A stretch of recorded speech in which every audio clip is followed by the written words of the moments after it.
কবিতা সাধারণত তার সময়ের চাইতে মিনিমাম 50 বছর এগিয়ে থাকে।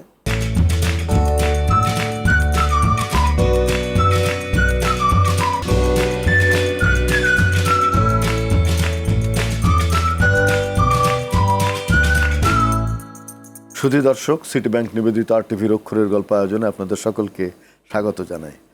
আমরা বলি যে আমাদের এই অক্ষর, আমাদের বাংলা বর্ণমালা আগুন দিয়ে শেখা, আমাদের বাক্য, আমাদের কবিতা, গল্প সব কিছু আমাদের রক্তের ভেতর থেকে উত্থিত। এক দীর্ঘ সংগ্রামের ভেতর দিয়ে আমরা এই ভাষার মুক্তি পেয়েছি, কিন্তু এখনও মুক্তি সম্পূর্ণ পেয়েছি কিনা আমরা জানি না। আমরা সর্বস্তরে বাংলা ভাষা চালুর কথা বলছি, কিন্তু সর্বস্তরে বাংলা ভাষা এখনও আমরা চালু করতে পারিনি।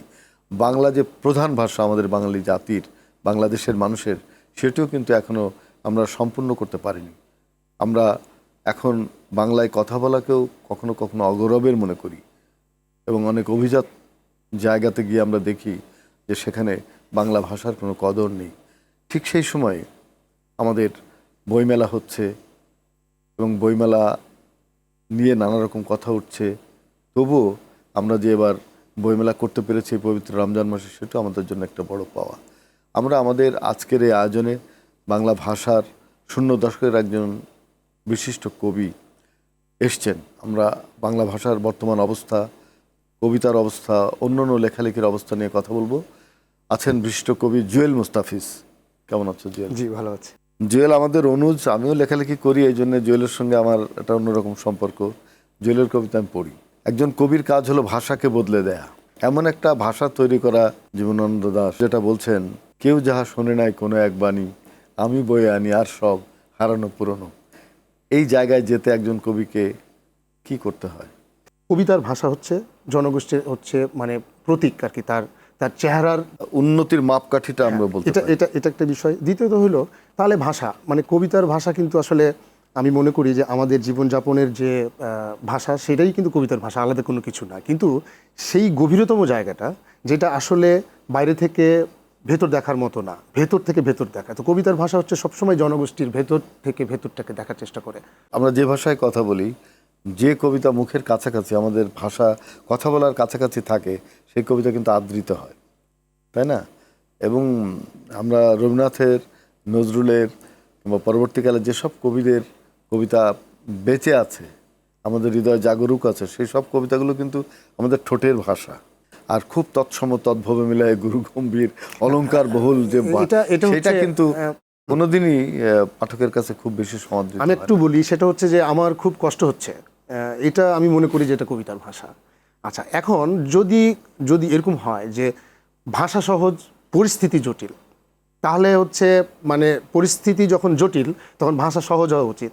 কিন্তু মানে পরিস্থিতি সহজ, কিন্তু মানে উপস্থাপন করার ক্ষেত্রে একটা জটিল ব্যাপার থাকে। কিন্তু মানুষ কিন্তু চিন্তা করে শুধুমাত্র মানে ওয়ান টু ওয়ান কমিউনিকেট করবে কেন? মানুষ তো আসলে ওয়ান টু ওয়ান কমিউনিকেট করে। যেমন আমি যদি ধরেন আপনার অফিসে যাই, তাহলে আপনার অফিসে একটা নিয়মকানুন আছে, এটা আমি তৎক্ষণাৎ জানবো কেন?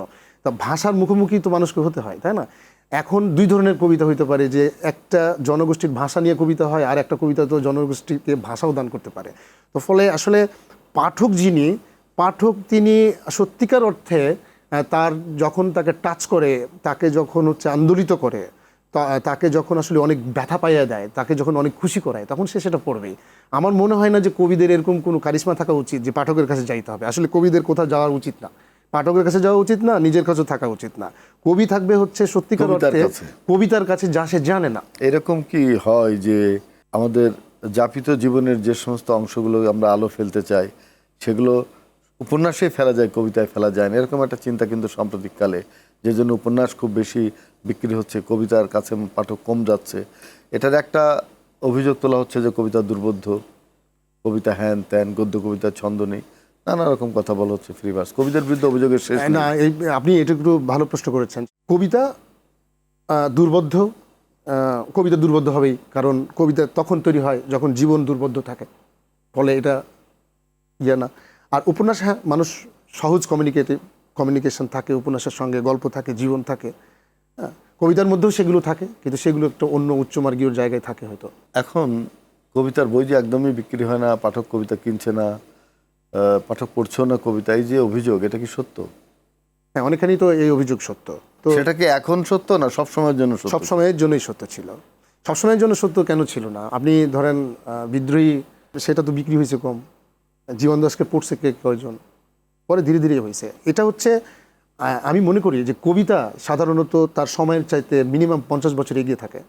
তো ফলে এখনকার যে কবিতা, সেটা এখন যে কবিতাটা লেখা হয়তো হয় পঠিত হবে 50 বছর সেটা পরে। সেটা আসলে অনেক অ্যাডভান্স। তো ফলে এই কবিতার বই বিক্রি হবে, এটা তো খুব কম, মানে এটা খুবই স্বাভাবিক আর কি, এবং সবসময় ছিল। দেখা গেল যে জীবনানন্দ দাশের কবিতা কিংবা নজরুলের কবিতা, রবীন্দ্রনাথের কবিতা, সুকান্তের কবিতা, পরবর্তীকালে শামসুর রহমান আল মাহমুদুর রফিকের ইমরান বেগম শক্তি, সুনীল, অনেক কবির নাম আমরা বলতে পারি। এদের কবিতা সমকালেও অনেকটা জনপ্রিয় হচ্ছে এবং সেই কবিতা অনেক দিন ধরে আমাদের শাসন করছে। যেরকম আমরা জানি জীবনানন্দ দাশের বনলতা সেন, এটা কিন্তু একটা খুব প্রভাব বিস্তারী কবিতা। নজরুলের বিদ্রোহী কবিতা, শামসুর রহমানের বেশ দু একটা কবিতা আছে, আল মাহমুদের সোনালী কাবিন, শামসুর রহমানের রৌদ্র করটিতে, কিংবা আমাদের যে শক্তি চট্টোপাধ্যায়ের মানে এই যে একটা কবিতা কিছুদিন আগেই তিনি লিখেছিলেন যে যেতে পারে কিন্তু কেন যাবো, দেখলাম মানুষের মুখে মুখে, তাই না? এই ধরনের সুনীল গঙ্গোপাধ্যায় এই কবিতাটি খুব একটা মার্গীয় কবিতা না, কিন্তু সবাই খুব মুখে মুখে আবৃত্তি করে, যেটা আপনি বলছেন আবৃত্তি সর্বনাশ করে, যে কেউ কথা রাখেনি। কোন কবিতা কালজয়ী হবে, কোন কবিতা হবে না, এটা কে নির্ধারণ করে?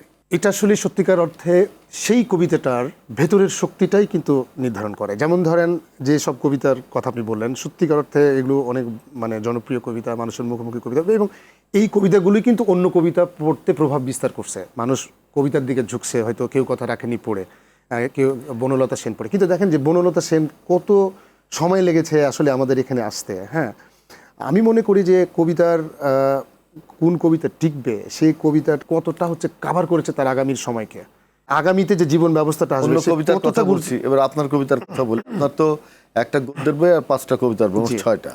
এর মধ্যে ভাতের ভূগোল, এই বইটা বেশ মানুষের মনে আছে, মুখে মুখে আছে, এবং আপনার যে দর্শক, সেই দর্শকে সেটা বেশ প্রভাব বিস্তারী বই। আপনি কি মনে করেন যে একজন কবিকে দর্শক দিয়ে বিচার করা এটা খুব দরকার? না, দর্শক দিয়ে বিচার করা কখনোই না, কিন্তু মানে ওই কবিকে আসলে বোঝাপড়ার জন্য দর্শক আসলে একমাত্র মানে একটা সিস্টেম হতে পারে বড় জোর। হ্যাঁ, আমরা জানি যে আপনি 80s-এর পোয়েট, হ্যাঁ, কিন্তু আসলে কি আপনি 80s-এর পোয়েট? মানে এখানে কিন্তু একটা ব্যাপার আছে, আসলে কবিকে শনাক্ত করার জন্য বা একটা শুরুর দিকে একটা ব্যাপার থাকে যে হ্যাঁ, রেজাউদ্দিন স্টালিন হচ্ছে 80 দশকের কবি। তার অর্থ এই না যে সে হচ্ছে ওই 80 দশকেরই কবি, এখনকার সময় সে কবি না। কিন্তু আমাদের আলোচকেরা এরকম ভাবে আলোচনা করে যে মনে হয় 80 দশক তো সে আর বেরোবে না। আমাদের সাহিত্যের অধ্যাপকরাও কিন্তু অনেক সাহিত্যকে ইয়া করছে আর কি। সেটা হচ্ছে কি যে দর্শক গুরুত্বপূর্ণ না, কিন্তু দর্শক হচ্ছে তার উত্থানকালটা নির্ণয় করার জন্য গুরুত্বপূর্ণ হলেও তো কোনো সমস্যা নেই। হ্যাঁ, 30-এর দশক কি খুবই এস্টাবলিশ না? অবশ্যই। আমাদের 30-এর দশকে যে সব কবিতা ওই ফরম্যাটে লেখা হয়েছে, কিন্তু তার মধ্যে দেখবেন যে আমাদেরই ধান ক্ষেতের কথা বলা হয়েছে, আমাদেরই জীবন বোধের কথা বলা হয়েছে, আমাদের এগিয়ে নিয়ে যাওয়ার কথা বলা হয়েছে। এবং কবিতা তো আসলে একটা মানে ফরম্যাট হতে পারে, এবং যে ভাষা হচ্ছে সত্যিকার অর্থে অন্য কিছুকে গ্রহণ করতে পারে না, সে ভাষা তো মারা যাওয়ার কথা, তাই না? সংস্কৃত ভাষা কিন্তু যখন মুখের ভাষা থেকে রেস্ট্রিকশনের মধ্যে চলে গেছে, তখন কিন্তু এই ভাষার কেউ কথা বলে না। ভাষা যা নয় তা থাকে। ফলে আমাদের বাংলা ভাষা এত সমৃদ্ধশালী ভাষা, এবং এখানে যেমন আমরা বলি না দেখা যাক, হ্যাঁ, এটা এর চেয়ে তো হয় না। এই দেখা যাকের মধ্যে 4টা সিগন্যাল আছে, দেখা যাক, হ্যাঁ, এর মধ্যে কিন্তু অনেক সিগন্যাল আছে।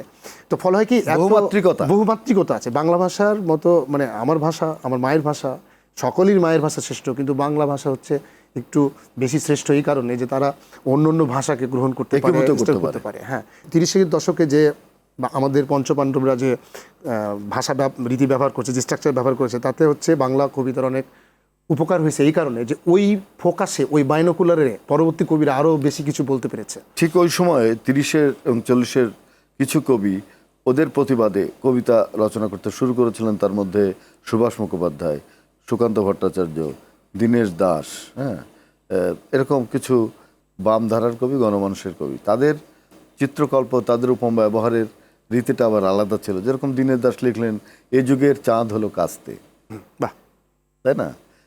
তো এই যে মেটাফোর বদলে যাচ্ছে, প্রতীক বদলে যাচ্ছে শুধু রাজনৈতিক চিন্তার কারণে, এবং বাংলাদেশের স্বাধীনতার সংগ্রামের পরে কিংবা আগে এই ধরনের বিভক্তি বাংলা কবিতাকে কি সমৃদ্ধ করেছে না খুবই কিছুটা খুবই দুর্বল সমৃদ্ধ করেছে? করেছে, খুবই। সেই প্রশ্নটি শুনবো ফিরে এসে। প্রিয় দর্শক, আপনারা দেখছেন সিটি ব্যাংক নিবেদিত RTVর অক্ষরের গল্প। আমরা যাব বিরতিতে, আশা করছি থাকবেন আমাদের সঙ্গে।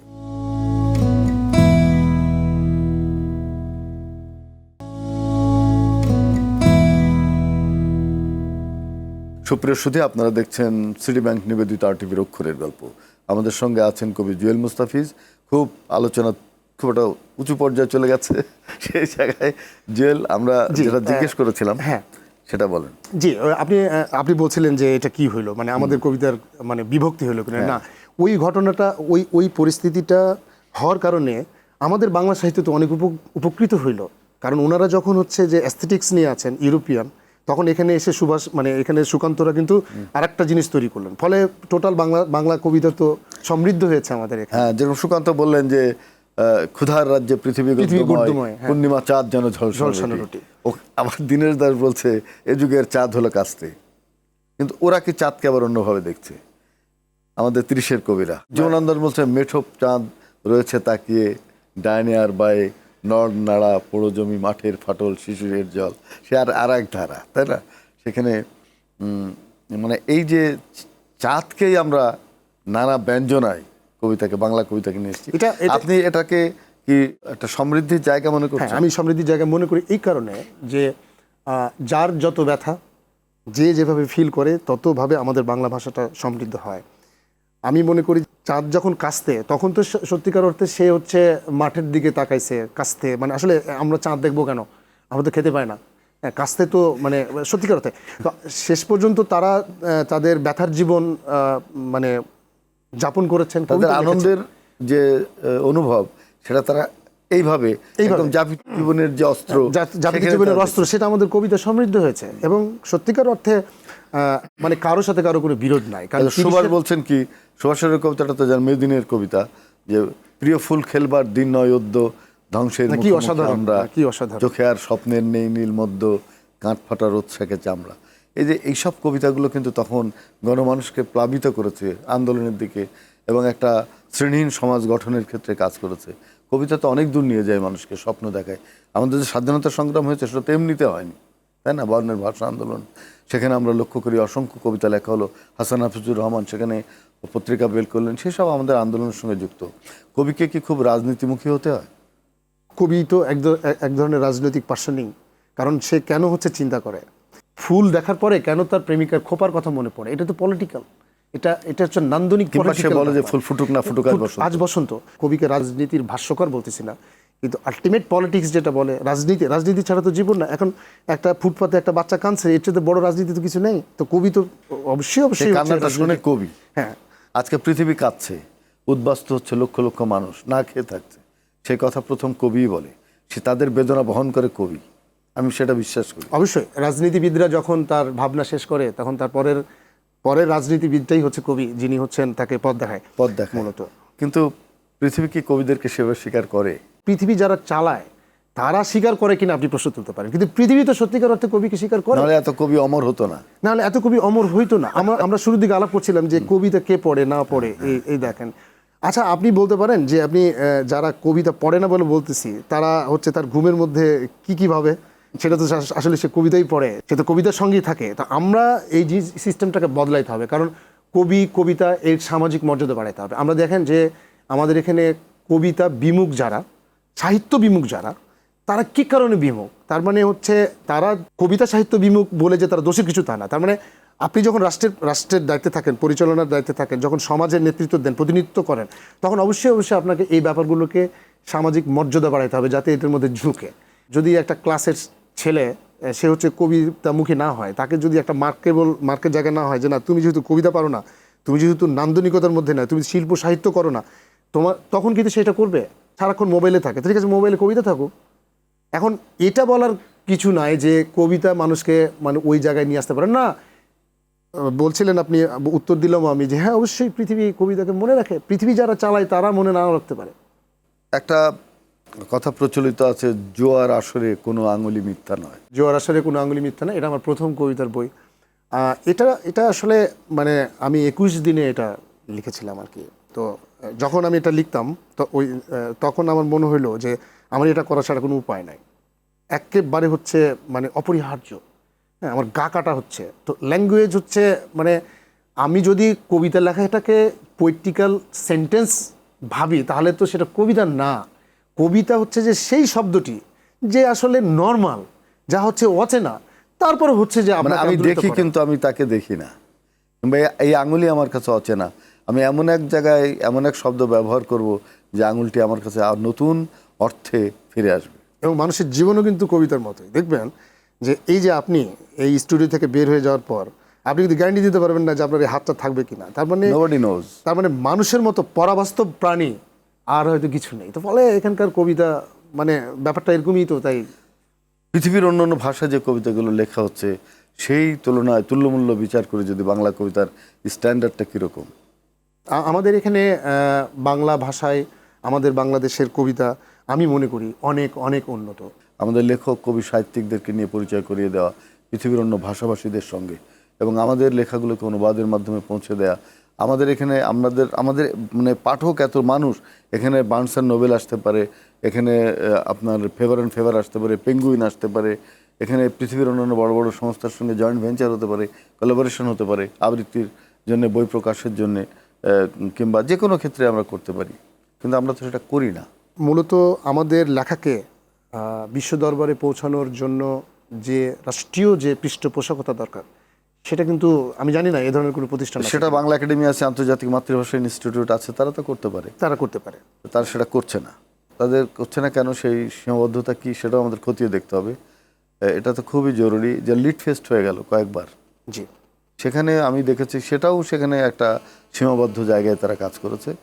তারা কয়েকজনকে এনেছে এবং খালি নিজেদেরকে সেখানে প্রমোট করেছে, বাংলা ভাষার সাহিত্যকে সেখানে প্রমোট করা হয়নি। সেটা হচ্ছে যে আমাদের এখানে আমরা মুখে মুখে বলি যে আমাদেরকে কেউ চেনে না, আমাদের ভাষা এত দূরে যায় না। হ্যাঁ, কিন্তু আমরা তো পড়ি, আমরা তো বিদেশি সাহিত্য সারা পড়ি, বিশ্বের লেখা আমরা পড়ি। ইউরোপের সাহিত্য পড়ছি, আমরা কবিদের স্প্যানিশ চিনি, সাহিত্য সব বড় পড়ছি, বড় আমেরিকান কবিদের সাহিত্য আমরা পড়ছি, চিনি, সব চিনি। আমাদেরকে চেনে না, সেটা আমাদেরকে বড় চেনে না। তা আমাদেরকে চিনবে কি করে? মানে এটা তো তারা তো জানে না। হ্যাঁ, আমি মনে করি যে আমাদের এখানে যে ধরনের সাহিত্য আছে, উপন্যাস বলেন, গল্প বলেন, আমাদের বাংলা ভাষায় অসাধারণ অসাধারণ গল্প আছে, অসাধারণ অসাধারণ উপন্যাস আছে। কবিতার ক্ষেত্রেও কিন্তু আমাদের মানে সেই আমি মনে করি আন্তর্জাতিক কেন মানে সারা পৃথিবীকে নাড়ানোর মতো আমাদের এখানে আমাদের কবিতা অসংখ্য লেখা ভালো হয়। ভালো কারণ কবিতা আছে। হ্যাঁ, ভালো কবিতা আছে, কিন্তু এটার পেছনে যে পরিচর্যাটা মানে আমি বলছি ইন্টেলেকচুয়াল এটাকে উপস্থাপনের যে জায়গা সেটা নেই। সেটা যে প্ল্যান দরকার সেই প্ল্যানটা আমাদের নেই। ফলে এই নিয়ে আমাদের আফসোস করারও কিছু না। জুয়েল মুস্তাফিজ, আমি মনে করি যে ধরেন লাতিন আমেরিকার লোকজন যখন আমেরিকায় আসে, কেন ইউরোপে আসে, তারা সেখানে বাসা বাঁধে, তারা আসে কিন্তু সাথে কিছু বই নিয়ে। আর আমাদের দেশের লোক এখানে যায় কিছু হাঁড়িকুড়ি, কিছু পেন্টিং, এসব জিনিসপত্র নিয়ে যায়, ওখানে গন্ডগোল করে আর নিজেদের মধ্যে সমিতি বানায়, কিন্তু নিজের দেশের সাহিত্য সংস্কৃতিকে তুলে ধরার কোনো প্রয়াস তাদের মধ্যে আমি দেখিনি। একজন লেখক একবার আমাকে বলল যে বাংলা ভাষায় কি হচ্ছে না হচ্ছে কিছুই হয় না, আর এখানে কি লেখে না লেখে। আমি বললাম খুব ভালো কথা, আপনি তো অনেক ভালো লিখছেন, তো আপনার তো নামটাম কোথাও শুনি না, দেখি না আপনি কী করছেন। আর আপনি তো ভালো ইংরেজি জানেন, আপনি দাবি করছেন আপনি বাংলা ভাষার কয়জন কবির কয়টা কবিতা অনুবাদ করে আপনি ওখানে ছাপার ব্যবস্থা করেছেন, কেমন আপনি তো কিছু করেননি, তা আপনি খামোখা দোষারোপ করছেন কেন বাংলা ভাষার কবিদের? এটা আমি তাকে প্রশ্ন করেছিলাম। সেই জায়গায় আমাদের পৌঁছতে হবে, একে অপরকে দোষারোপ না করে আমরা যেন নিজের কাজটা সুন্দরভাবে করি, সেটা হলো আমাদের মূল কাজ। হ্যাঁ, নিশ্চয়ই। আপনি বলছিলেন আসলে বাংলা ভাষার কবি হিসেবে তো আমরা আমরা তো গর্ববোধ হওয়া উচিত। মানে এই ভাষা ঠিক মানে ধরেন আপনি ভাষাকে উন্নত করেছে তো তার অর্থনীতি, তাই না? আমরা ইংরেজি ভাষা সারা পৃথিবীতে কেন বিস্তৃত, ফলে তাদের অর্থনীতি, রাজনৈতিক তারা উপনিবেশ তৈরি করতে পেরেছে বিভিন্ন জায়গায়। এই জন্য তো কোনো ভাষা তো কোনো ভাষার প্রতিপক্ষ না। হ্যাঁ, বাংলা ভাষায় প্রেম আছে, স্প্যানিশ ভাষায়ও তো প্রেম আছে। তো ফলে স্প্যানিশ হচ্ছে তার ভূখণ্ডকে, তার ভাষা তখনই প্রতিপক্ষ হয় যদি সেই ভাষা আমাদের উপনিবেশ তৈরি করে। হ্যাঁ, সেটা না, সেটা অন্য প্রসঙ্গ। আমি অন্যভাবে বলার চেষ্টা করছিলাম যে স্প্যানিশ ভাষায় তো স্প্যানিশ তো তার ভূখণ্ডকে প্রেজেন্ট করে, বাংলা বাংলা বদ্বীপকে প্রেজেন্ট করে। ফলে আমার কবিতা যখন বিদেশিরা পড়বে তখন আসলে সত্যিকার অর্থে তো আমার বাংলাদেশের প্রতিটি ভাষা তার নিজের দেশকে তো রিপ্রেজেন্ট করবে। নিশ্চয়ই। নিশ্চয়ই। স্প্যানিশ ভাষায় তো আর বাংলাদেশের কবিতা লেখা হয় না, বাংলা ভাষায় তো আর ইংরেজি ভাষায় কবিতা দেয়। ভাষা তো আসলে মা। আমাদের যে পুরস্কারগুলো দেওয়া হয় তার অর্থমূল্য যে এত কম, সে ব্যাপারে আপনার কি মনে হয়? আমি আসলে পুরস্কারের পুরস্কার বিরোধী আর কি। আর অর্থমূল্য, হ্যাঁ, না, এটা তো খুবই নগণ্য, মানে অর্থমূল্য আরও বাড়ানো উচিত। আপনি যখন পুরস্কারই দেবেন তখন আসলে সেটাকে সেভাবেই দেওয়া উচিত আর কি। একজন কবি হিসাবে আমি আপনার কাছে কি 2-4 লাইন কিছু শুনতে পারি না, কবিতা? আমি আসলে মনে নেই। মনে থাকে কম। আচ্ছা, তো আপনি কিছু বলতে চান আমাদের দর্শকদের জন্য? কবির তো কিছু বলার থাকে। আর দর্শকদের উদ্দেশ্যে একটা জিনিস বলবো যে মাস্ট পোয়েট্রি আপনার পাশে থাকতেই হবে। আপনি পোয়েট্রির কাছ থেকে যত দূরে আছেন আপনি চেষ্টা করেন যে কত কাছাকাছি যাওয়া যায়, কারণ পোয়েট্রি আপনার হচ্ছে শক্তি, পোয়েট্রি আপনার মা, পোয়েট্রি আপনার বাংলা ভাষার অভিভাবক। ধন্যবাদ জুয়েল মুস্তাফিজ। প্রিয় দর্শক, সিটি ব্যাংক নিবেদিত আরটিভির অক্ষরের গল্প আয়োজনে ছিলেন আমাদের সঙ্গে জুয়েল মুস্তাফিজ। একটু রাগী কবি, দ্রোহী কবি, কিন্তু কবিতার মধ্যে সেরকম কোনো চিৎকার নেই, ওই রকম চিৎকার নেই যে চিৎকার আমরা উচ্চ কণ্ঠ বলি, কিন্তু খুব স্বাভাবিকভাবেই তিনি যে কবিতার উচ্চারণগুলো করেন তার মধ্যে থাকে নানা রকম ইশারা, এবং হয়তো এমন ইশারা যে ইশারা আমাদেরকে সামনে এগোবার জন্যে প্রাণিত করবে। আর সবচেয়ে বড় কথা যে কবিতা মানুষকে কিভাবে প্রাণিত করে, একটা উদাহরণ দিয়ে শেষ করে দিই। আলেকজান্ডার ঘুমাতেন তার মাথার নিচেই ইউলিসিসের সেই যাত্রার বইটি ইলিয়ড নিয়ে মাথার নিচে থাকতো, কারণ এটি তাকে প্রাণিত করত নানা অভিযাত্রায়। সুতরাং কবিতা এবং কবিতার যে মূল শক্তি সেটি হচ্ছে মানুষকে প্রাণিত করা, নতুন জায়গায় নতুন দিগন্তে পৌঁছানোর জন্য। প্রিয় দর্শক, আমরা কবিতাকে ভালোবাসতে চাই। কবিতার মধ্যে দেশপ্রেম, মানুষের প্রতি ভালোবাসা, মানবিক মূল্যবোধের যে জয়গান আছে, অন্য কোনো জায়গায় সেটি নেই। সুতরাং কবিতাই হোক আমাদের আরাধ্য। ভালো থাকবেন, সুস্থ থাকবেন।